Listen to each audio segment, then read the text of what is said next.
This is the account of the heavens and the earth when they were created. When the Lord God made the earth and the heavens, there were no plants on the earth, and no seeds had sprouted, because the Lord God had not sent rain. And there was no one to cultivate the ground. But water would come up from the earth and irrigate the whole surface of the ground. The Lord God formed the human from the dust of the ground and breathed the breath of life into his nostrils, and the human became a living being. The Lord God planted a garden in Eden, in the east, and there he placed the human he had formed. The Lord God caused all kinds of trees to grow from the ground, trees that were beautiful and that produced good fruit. In the middle of the garden stood the tree of life and the tree of the knowledge of good and evil. A river flowed out of Eden to water the garden, and there it divided into 4 rivers. The name of the first river is Pishon. It winds through the entire land of Havilah, where there is gold. The gold of that land is good. Aromatic resin and onyx are also there. The name of the second river is Gihon.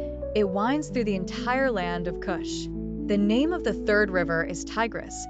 It flows east of Assyria. The fourth river is the Euphrates. The Lord God took the human and placed him in the Garden of Eden to work it and keep it. The Lord God commanded the human, "You may freely eat from every tree of the garden, but you must not eat from the tree of the knowledge of good and evil, for on the day you eat from it, you will certainly die." The Lord God said, "It is not good for the human to be alone. I will make a helper suitable for him." The Lord God formed out of the ground all the wild animals and all the birds of the air.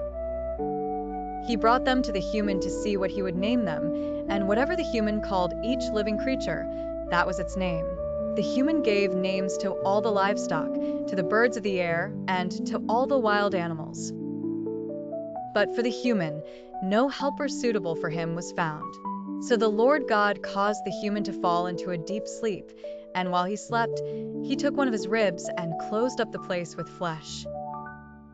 The Lord God made a woman from the rib he had taken from the human, and he brought her to the human.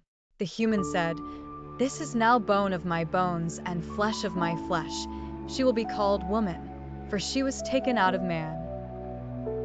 This is why a man leaves his father and mother and bonds with his wife, and they become one flesh.